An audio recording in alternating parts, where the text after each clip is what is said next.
KBS 7시 뉴스 함께하고 계십니다. 지금 시각은 7시 25분입니다. 2022년 지방선거에서 선출된 민선 8기가 벌써 반환점을 돌았습니다. 출범 당시에는 많은 기대와 우려가 있었는데 이제는 전반을 잘 마무리하고 후반전을 준비해야 할 시기가 됐습니다. 오늘 정가직설에서는 민선 8기 전반기를 정리하고 후반기의 과제를 짚어보겠습니다.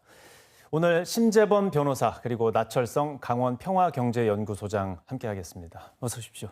안녕하십니까. 네. 자, 먼저 전반기 강원 도정부터 살펴보겠습니다. 여러 가지 성과도 있지만 공약 수행에 미비하다는 좀 부분도 많이 지적이 되고 있습니다. 먼저 소장님께서 좀 평가를 해주시죠. 네, 그렇습니다. 7월 1일부로 해가지고 후반기 도정이 시작됐다 이렇게 좀 보일 것 같은데요. 김진태 도정은 처음 출발하면서 강원도민 200만 명 시대를 열고 지역 내 총생산 100조, 수도권 강원 시대를 열겠다라고 하는 기조와 목표를 가지고 출범을 했습니다. 2년이 지나면서 적지 않은 성과도 있었습니다. 특히 강원특별자치도법을 제정을 하고 두 차례 개정을 하는 속에서 현재도 3차 개정안을 준비하고 있는 상황들인데요. 어찌 되었던지 간에 많은 변화를 시도했다라고 하는 것들은 커다란 성과로 될 것 같고요. 그리고 두 번째 영동권 같은 경우는 제2청사가 들어오지 않았습니까? 네. 환동해권 시대에 맞는 새로운 조직 제도적 정비들을 이루어가고 있다라고 하는 부분들은 주목해서 봐야 될 것 같습니다. 그럼에도 불구하고 여러 가지 한계와 과제가 앞으로 2년 동안 실시해야 될 것 같은데요. 첫 번째 본인이 가장 선거 기간에 내세웠던 제1 공약은 원주 삼성 반도체 유치에 대한 부분들이었거든요. 두 번째는 춘천 같은 경우에는 한국은행 본점을 유치하겠다라고 하는 것들이었고, 네. 세 번째는 알펜시아 레고랜드 문제를 본인의 손으로 해결하겠다라고 하는 부분들인데, 이와 관련해서 실질적인 진척이 없는 부분들은 상당히 아쉽다라고 보이고 있습니다. 삼성 반도체 유치 같은 경우는 가장 해결해야 될 부분들이 물과 전기 문제를 해결해야 되는데, 이와 관련된 실질적인 대책은 없기 때문에 여러 가지 기타 연구기관을 유치하고 있는 부분들이 있지만 이러한 부분들을 2년 내에 실현할까지가 어느 정도 가능한가라고 하는 부분들이 아쉬움이 좀 있는 것들이고, 또한 현재 강원도 부채가 상당히 많습니다. 네. 이 부채 문제를 해결하겠다고 했지만 현재까지 8,500억 정도가 되는 것이고, 지난 6월 달에 김진태 도지사가 하반기 같은 경우에는 더 이상 빚을 갚는 것보다도 미래 산업에 투자하는 데 적극적으로 노력하겠다라고 이렇게 얘기를 하면서 이거 지방채 갚는데 빚 갚는 데는 손 놓은 거 아닌가라고 하는 그런 우려 시선도 있는데요. 아무튼 하반기 같은 경우에는 본인이 약속했던 사항들이기 때문에 철저히 실현하는 모습들을 도민 앞에 성과로서 보이는 이러한 모습들과 실천적 과제가 놓여 있다, 이렇게 좀 평할 수 있겠습니다. 예. 변호사님께서는 전반기 강원도정을 어떻게 보십니까? 예, 전반적인 이제 도정의 기조에 대해서 이제 말씀을 드리면 저는 이제 긍정적인 부분들이 상당히 있다라고 보여집니다. 그 대표적인 게 일단은 18개 시군과 강원특별자치도 간의 어떤 균형 발전에 대한 의지가 분명히 표명이 됐다라는 부분입니다. 네. 지금 사실상 영동 지역과 영서 지역, 그리고 빅3 지역이라고 하는 춘천, 원주, 강릉과 나머지 15개 시군 간의 어떤 불균형 문제가 사실상 강원도 전역에 어떤 경쟁력 저하를 가져왔었던 것도 사실입니다. 근데 제2청사를 실질화한다라든가, 그리고 그 해당 시군들을 꾸준히 방문해서 교류를 확대한다라든가 하는 부분들을 본다면 상당히 앞으로도 더 균형 발전의 의지가 분명히 확인이 된 것으로 보여지고요. 그리고 두 번째는 지금 전국적으로는 중앙정치는 사실상 여와 야의 극심한 정치적 대립이 있는 상황인데도 불구하고 지금 이 도정은 사실상 여야를 막론하고 꾸준히 소통을 하고 있는 모습을 보인다라는 부분입니다. 사실상 국민의힘 소속 출신인 현 지사 같은 경우에는 한쪽이 치우칠 수 있음에도 불구하고 사실상 양쪽이 균형 잡힌 시각을 가지고 있는 게 아닌가, 그런 부분이 상당히 긍정적으로 보여집니다. 예.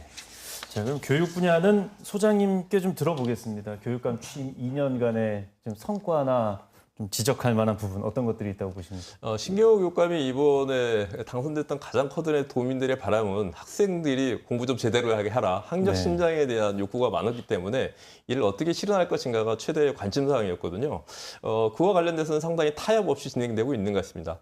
논란이 많았음에도 불구하고 학생 진단 평가자가 이제는 뿌리 내리는 거 아닌가라고 하는 현장에서도 긍정적인 평가들이 있는 부분들이고, 또 돌봄 확대 같은 경우에도 우리가 많지 않습니까? 네. 그런데 실시한 입사하고 난 이후에 상반기 같은 경우에도 상당히 학부모들에 있어서의 호응과 만족도가 높게 나와 있고 강원도 교육청 차원에서도 이와 관련된 인력과 예산, 제도적 차원을 정비해놓은 부분들이 매우 매끄러웠다 이렇게 평가할 수 있겠습니다. 그럼에도 불구하고 여러 한계점들도 나타났던 게 이제 사실인데요. 가령 이번에 보였던 전자칠판과 정보기기 사업 추진 속에서 이 사업만 관련돼서 임시회와 도구에서 무려 5번이나 거부가 되는 초유의 상황이 발생했거든요. 네. 실질적인 행정에 있어서의 신뢰도와 투명성에 있어서의 치명적인 한계를 보이는 것들이 우려가 되고 있고, 강원특별자치도 같은 경우에도 실시 2년이 되고 있지만 교육 특례와 관련되는 제대로 된 이와 관련된 조항을 신설하지 못하는 것 같은 경우에는 상당히 우려로 좀 남고 있습니다. 이러한 부분들을 잘 실현하는 것들이 무엇보다 필요할 것 같고, 신경훈 교육감 측에서 나선 가장 커다란 문제는 현재 선거법 위반과 관련돼서 1심 재판이 진행되고 있기 때문에 이러한 부분들이 어떻게 해소되느냐에 따라서 강원 교육의 안정성과 관련된 향후의 진로의 중요한 변수로서 작동할 걸로 같습니다. 예. 자, 그리고 이제 주요 기초 단체별로 좀 보겠습니다. 강릉시정은 좀 어떻게 평가를 하십니까? 강릉은 전임 시장들과 달리 현 시장은 사실 관료 출신이 아닙니다. 그래서 그런지 이제 시민들과의 어떤 친절감이라든가 소위 지금 세븐일레븐이라고 7시 출근해서 11시 퇴근한다라는 그 근무 형태를 강조하고 있다라는 부분, 직원들이야 힘들겠지만 예. 그런 부분에 비춰봤을 때는 좀 신선하거나 시민들이 봤을 땐 감성적으로 어떤 호평을 받는 부분도 분명히 있습니다.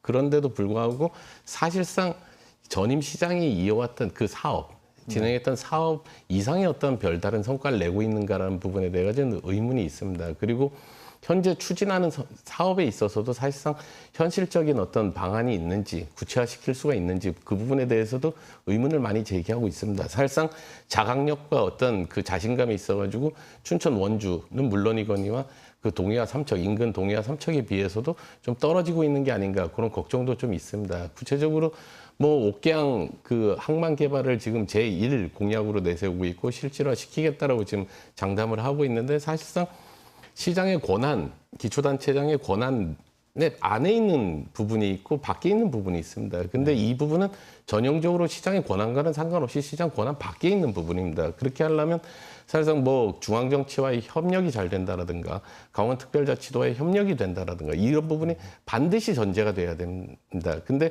그런 거 없이 단순히 청사진만 제시하고 있는 상황에서 시민들이 이 부분에 대해서 어느 정도 공감을 하고 있을지 이 부분이 상당히 우려스럽습니다. 예. 자, 춘천 원주는 조금 시간 관계상 조금 짧게 들어보겠습니다. 춘천시정은 비교적 좀 조용한 것 같은데 어떻습니까?